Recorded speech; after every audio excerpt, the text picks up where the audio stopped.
پہلی حدیث ہمارے چھٹے امام سے ہے۔ آپ علیہ السلام اپنے والد بزرگوار سے اور وہ اپنے جد رسول خدا سے روایت کرتے ہیں کہ انہوں نے فرمایا، اگر کوئی شخص نماز مغرب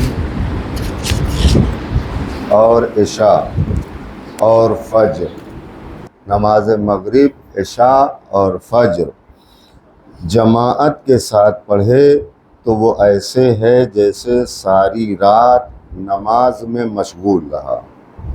توجہ کریں آپ، نماز امام فرما رہے ہیں کہ اگر جماعت کے ساتھ مغرب اور عشاء کی نماز اور فجر کی نماز پڑھو تو ایسا ہے کہ جیسے تم پوری رات میں عبادت میں مشغول رہے۔ اب دوسری حدیث پانچویں امام سے روایت کی گئی ہے کہ ایک دفعہ پیغمبر خدا نے صبح کی نماز جماعت سے ادا کی، پھر اور اپنے ایک صحابی کا نام لیا۔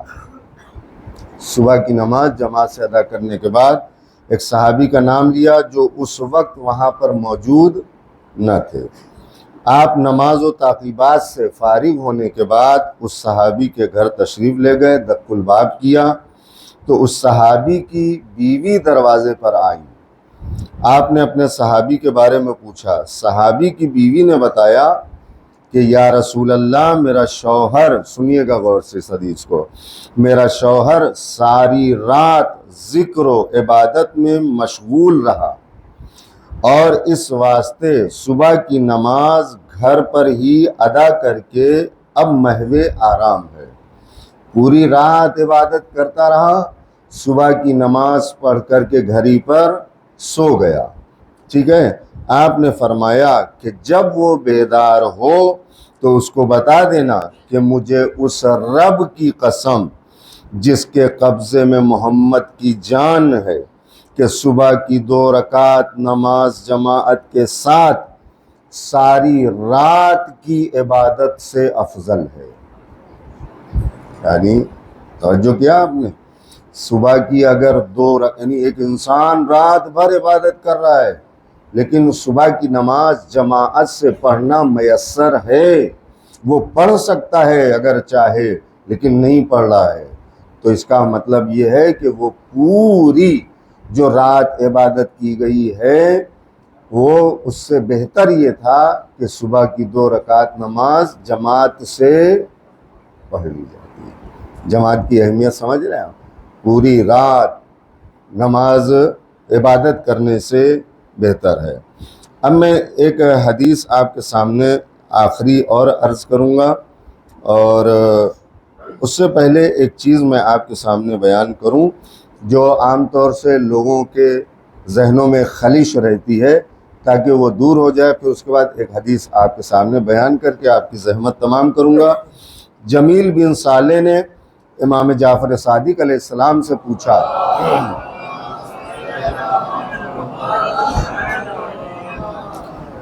یا مولا، ان 2 کاموں میں سے کون سا کام بہتر ہے؟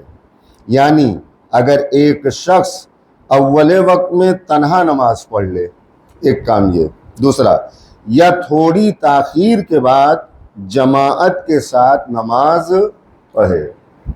نماز کا مثلا 12:24 پہ 25 پہ اول وقت ہو گیا ہے لیکن پتہ ہے کہ 1 بجے جماعت کی نماز ہونے والی ہے، بس یہی وہ پوچھ رہا ہے مولا سے، کیا کریں مولا، ان 2 کاموں میں سے کون سا بہتر ہے، کہ وہ کہ جو اول وقت پڑھنے ٹائم ہو گیا، یا پھر تاخیر کریں وہی 1 بجے جماعت سے نماز پڑھیں؟ ٹھیک ہے، یہ سوال ہے اس کا مولا سے۔ تھوڑی تاخیر کے بعد جماعت کے ساتھ نماز، آپ نے فرمایا اگر تھوڑی تاخیر کر لے اور نماز جماعت کے ساتھ ادا کرے تو یہ بہتر ہے کہ وہ اول وقت میں تنہا نماز ادا کرے۔ توجہ کریں، یعنی بہتر کیا ہے کہ تھوڑا سو تاخیر کی جائے اور نماز کو با جماعت پڑھے۔ ہاں، اگر کسی کو کوئی بہت ضروری کام ہے اور اس کا جانا بہت ضروری ہے، ارجنٹ ہے، تو وہ اول وقت پڑھ کے چلا گیا، ٹھیک ہے، لیکن اگر کچھ کام نہیں ہے انسان کو، کچھ ایسا ہے ضروری نہیں ہے اتنا۔ اور پہلی بات تو میں یہ کہوں گا کہ مجھے پہلے تو ہمیں نماز کو اہمیت دینا چاہیے، کام ہمارے سارے کام نماز کے ہی وقت آتے ہیں، جبکہ ہم کو سارے کام نماز کے بعد رکھنا چاہیے. یعنی ہماری ساری پلاننگ میں نماز بعد میں ہوتی ہے، کام پہلے ہوتا ہے. جبکہ ہم کو کیا کرنا چاہیے؟ نماز کو پہلے کرنا چاہیے، کام کو بعد میں کرنا چاہیے. توجہ کریں. وہ فارسی میں ایک مشہور مثال ہے کہ نماز سے مت کہو کہ کام ہے، کام سے کہو کہ نماز ہے. سمجھ رہا؟ یعنی آپ نماز کو اہمیت دیجئے، اور نماز کو جب اہمیت دیں گے تو یاد رکھیے گا، آپ اس کو آزما لیجئے گا. نماز کو اگر دنیا کے کاموں پر ترجیح دیں گے تو دنیا کے کام آپ کے خود بخود بنتے چلے جائیں گے، دنیا کی مشکلات خود بخود دور ہوتی چلی جائے گی.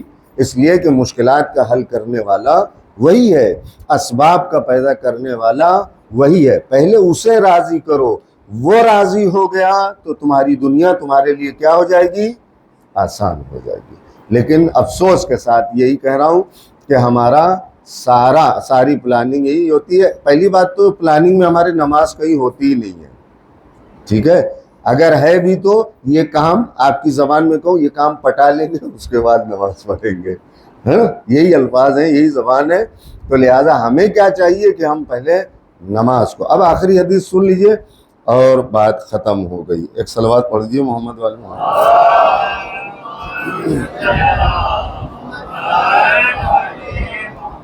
ہمارے سلطان بھائی جا رہے ہیں تو میں سوچ رہا ہوں آخری حدیث بیان کر دوں تاکہ ان کا بھی کام ہو جائے اور میرا بھی کام ہو جائے. پیغمبر اکرم صلی اللہ علیہ وآلہ وسلم کا ارشاد ہے،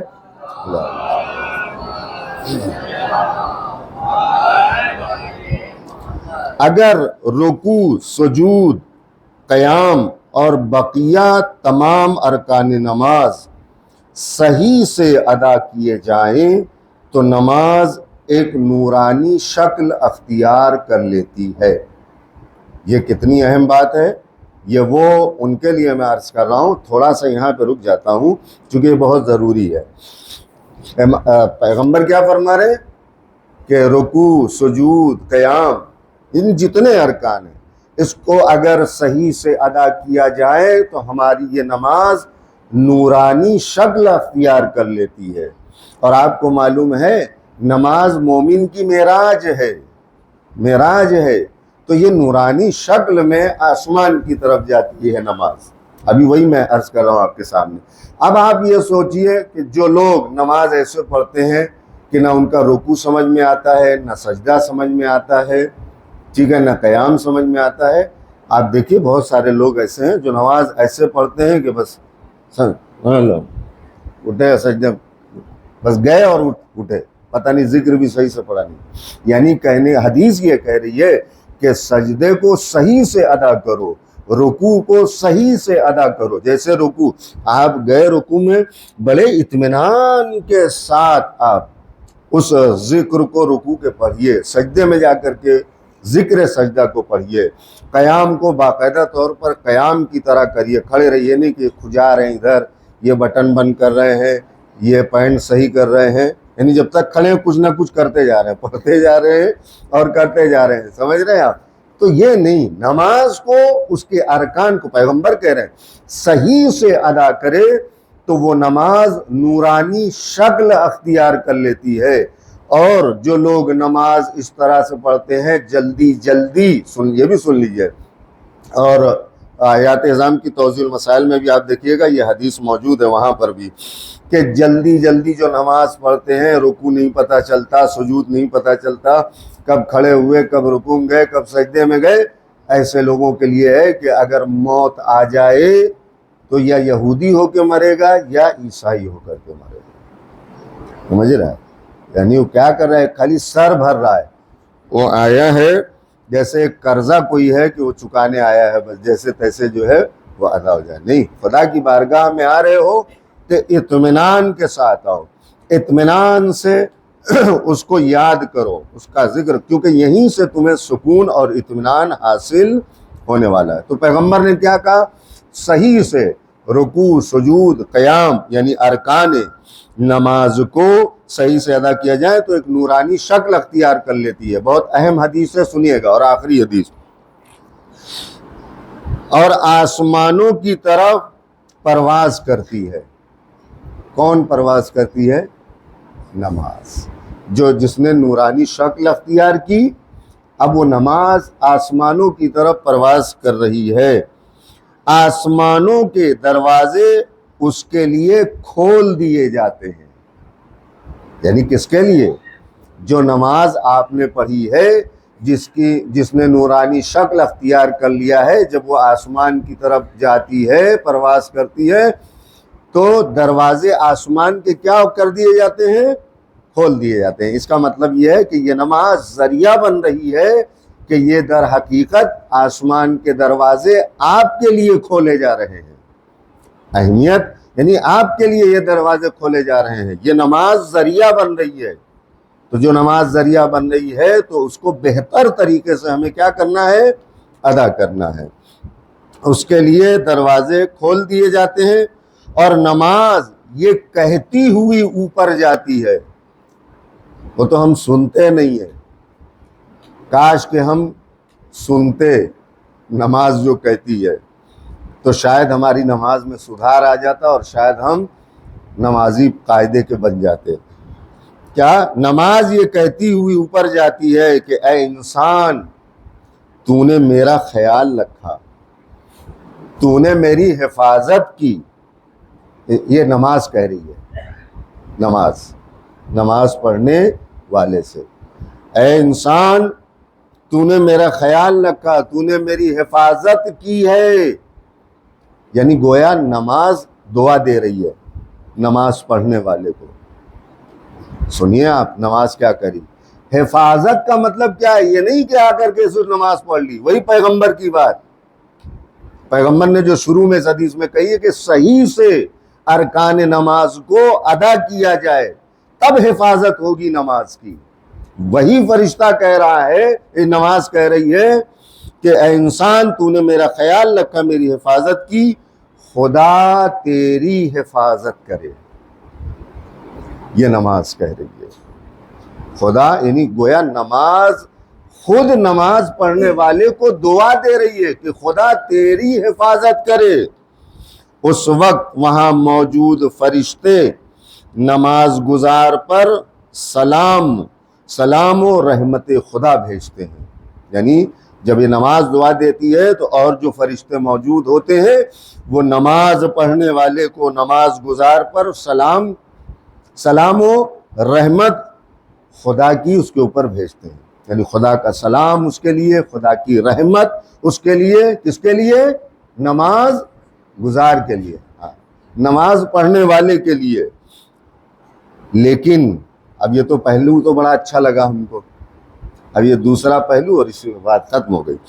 لیکن اگر نماز گزار نے واجبات نماز صحیح طور پر ادا نہ کیے ہوں، یعنی وہی ارکان نماز، واجبات نماز، نہ صحیح سے رکوع کیا، نہ صحیح سے سجدہ کیا، نہ قیام کیا، بس دھڑا دھڑ جو ہے اس نے نماز پڑھی ہے، صحیح سے ادا نہ کیے ہوں، تو نماز خدا کے دربار تک جانے کی کوشش تو کرتی ہے لیکن آسمانوں کے دروازے اس پر بند ہو جاتے ہیں. وہ نماز کوشش کرتی ہے جانے کی آسمانوں کی طرف، لیکن کیا ہوتا ہے؟ آسمان کے دروازے ایسی نماز کے لیے کیا ہو جاتے ہیں؟ بند ہو جاتے ہیں. پیغمبر اسلام کہہ رہے ہیں.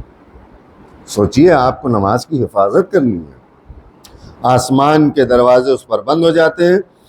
پھر یہ نماز مایوس ہو کر یہ کہتی ہے، کیا کہتی ہے؟ یہ سنیے آپ. اور جب بھی نماز پڑھیے گا تو اس بات کو ذہن میں ضرور رکھیے گا.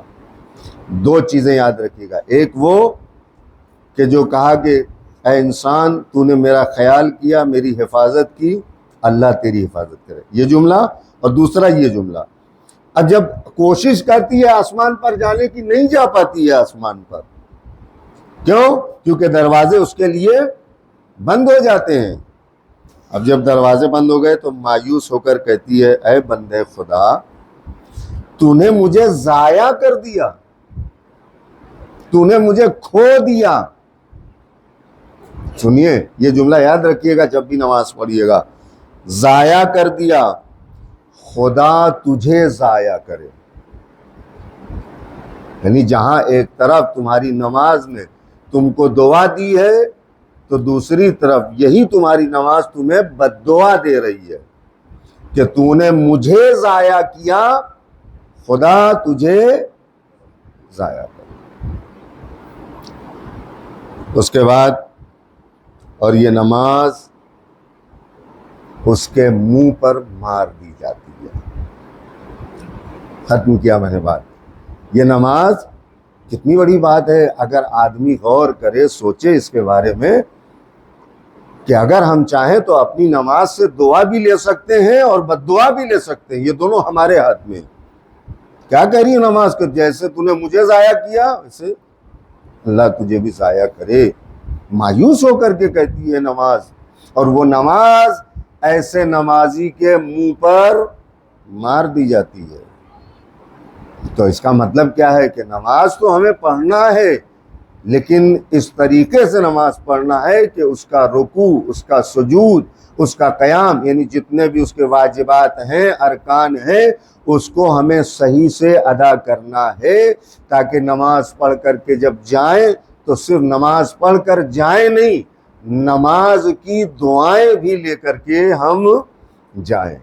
نہیں آپ دیکھیے اللہ نے کتنی رحمتیں انسانوں کے لیے رکھی ہے، کتنی زحمت کم ہے، رحمت اللہ کی زیادہ ہے، لیکن زحمت کم ہونے کے باوجود بھی انسان اسی چیز کو اپنے لیے باعث زحمت سمجھتا ہے جو انسان کی دنیا اور آخرت کی کامیابی کی ضمانت ہیں اور گارنٹی ہے۔